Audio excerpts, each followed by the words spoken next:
Hola, en este vídeo vamos a tratar de ver circuitos de segundo orden capacitivos. Acordaos que un sistema es de segundo orden el circuito cuando tiene, por ejemplo, una bobina y un condensador. ¿Pero por qué? Porque ambos incorporan una ecuación diferencial de primer orden. Pero podemos encontrarnos circuitos de segundo orden sin bobina, en el que tengamos varios condensadores y que aporten su derivada a cada uno. Hay que evitar por eso, ¿vale?, circuitos en los que tengamos, por ejemplo, una fuente, ¿vale? Y si tenemos, por ejemplo, dos condensadores en serie y dos bobinas en paralelo, esto no implicaría que tengamos un circuito de cuarto orden. ¿Por qué? Porque el paralelo de dos bobinas, sería una impedancia paralelo que equivale a una inductancia de 1 partido L1 más 1 partido L2 y todo a la menos 1. Igual que pasará con las resistencias.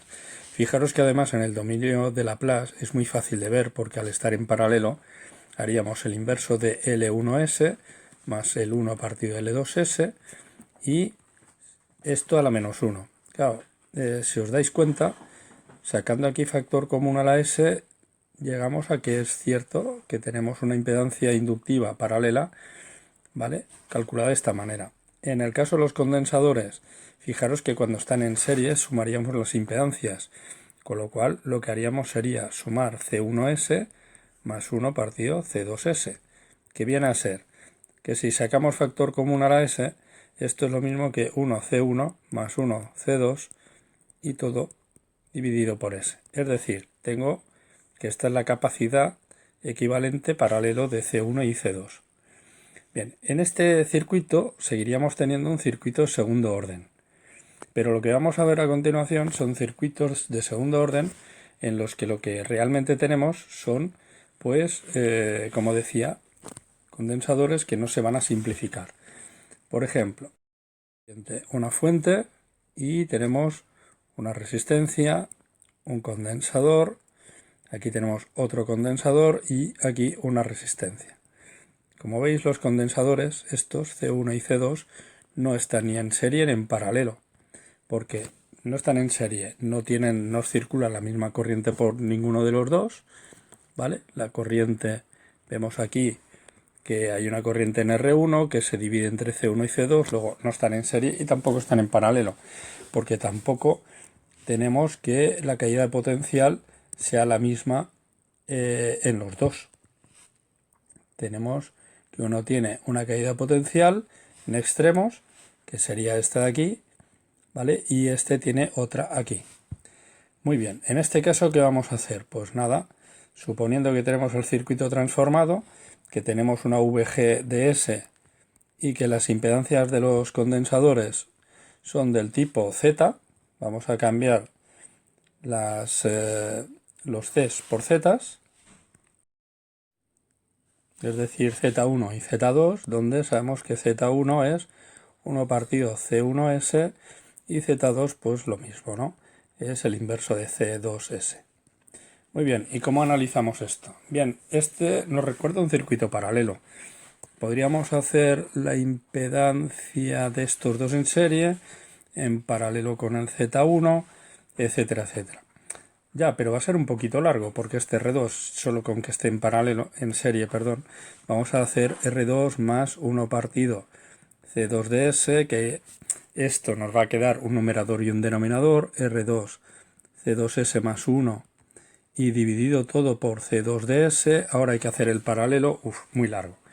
Y es que en los circuitos paralelos ya hemos visto que el mejor método de análisis es el nodal, con lo cual lo que vamos a hacer es decir que tengo un nodo que es A, tengo otro claramente que es este, pero le voy a llamar C, porque este sería el número mínimo de nodos que tenemos en el circuito, que es cuando me llegan al menos 3 ramas.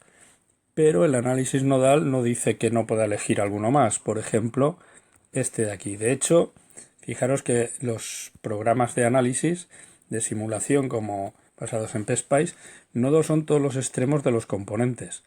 Luego aquí tenemos todavía un montón de nodos. Tenemos un nodo entre la fuente y la resistencia, tenemos otro aquí entre resistencia y condensador, aquí el B, etcétera, ¿vale? Así que podemos escoger el b. Y bien, ¿y qué hacemos ahora? Pues nada, escribimos directamente la matriz de admitancias. En este caso, ¿qué tenemos conectado a la A? Al nodo A pues tenemos 1 partido R1, tenemos el Z1 que es C1S y tenemos el Z2 que es más C2S. Muy bien. Luego, elementos comunes entre el nodo A y el B. Hombre, tenemos el menos C2S. Como la matriz es simétrica, menos C2S, y las admitancias del nodo B pues son solo Z2 y R2, o sea que 1 partido R2 y más C2 de S. Muy bien, ¿y ahora qué? Vale, y ahora tenemos que esto estará multiplicado por VA, por VB y las fuentes de corriente que estén inyectando corriente. En este caso solo VG de S partido R1. Porque en el otro nodo no hay nada conectado, luego 0. Bien, y para resolver esto, la mejor manera es utilizar Cramer. ¿Vale? Es decir, diríamos que VB es igual. Determinante del numerador. Vale, como VB es el segundo, eliminamos la segunda columna y la sustituimos por el vector de excitación. O sea que nos queda 1 partido R1 más C1, que podríamos poner C1 más C2 S, por ejemplo. Luego veremos si vale la pena o no.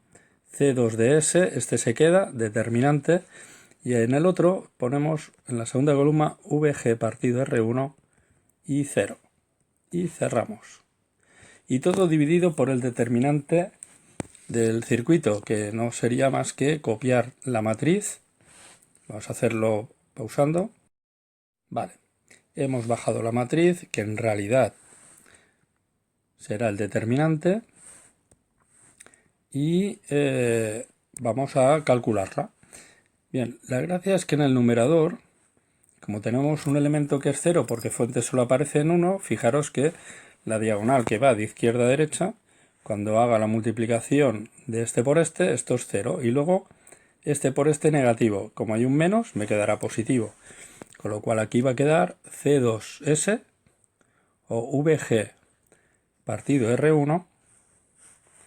Vamos a borrar esto. Nos va a quedar VG partido R1 por C2 de S. Vale, y ahora tenemos el determinante abajo, que tendríamos que hacerlo con mucha calma. El 1 partido R1 más C1S. Vale, fijémonos que nos quedará el 1 menos 1 entre R1 más, agrupamos C1 más C2, multiplicado por 1 partido R2 más C2 de S, y en la diagonal contraria me va a quedar menos C2 de S al cuadrado, que en algún momento vamos a ver que se va a ir con este de aquí. ¿Vale? Bien, si continuamos abajo, lo que nos queda será VG partido R1. Vale, vamos a tener el 1 partido R1 por 1 partido R2. Lo tenemos aquí. Después vamos a ir haciendo el 1 R2 por el segundo término. Lo tenemos aquí.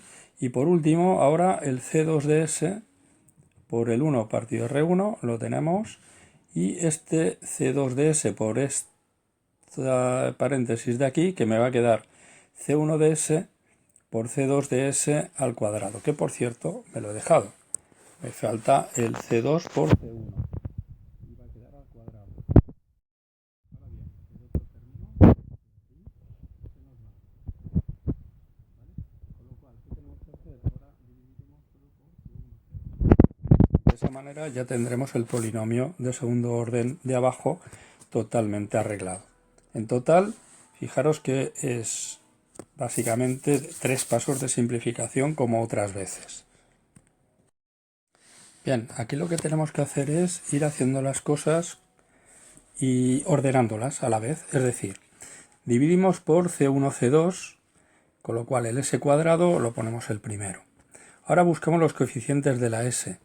Tenemos este de aquí, que es C1 más C2 partido R2, que al dividir por C1, C2 va a quedar aquí C1 más C2 dividido por R2, C1, C2. Fijaros que además esto de aquí tiene pinta de un condensador equivalente paralelo.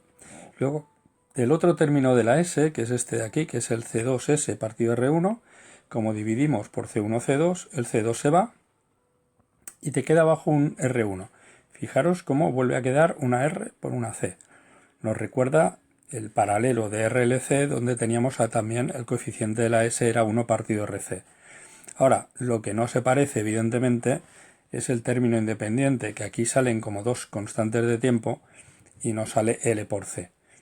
Bien, lo que podríamos analizar es, si estudiamos un poquito este sistema, practicar, por ejemplo, para resistencias iguales y condensadores iguales, a ver si creéis que este sistema en algún momento puede ser subamortiguado o siempre es sobreamortiguado. Ahí lo dejo.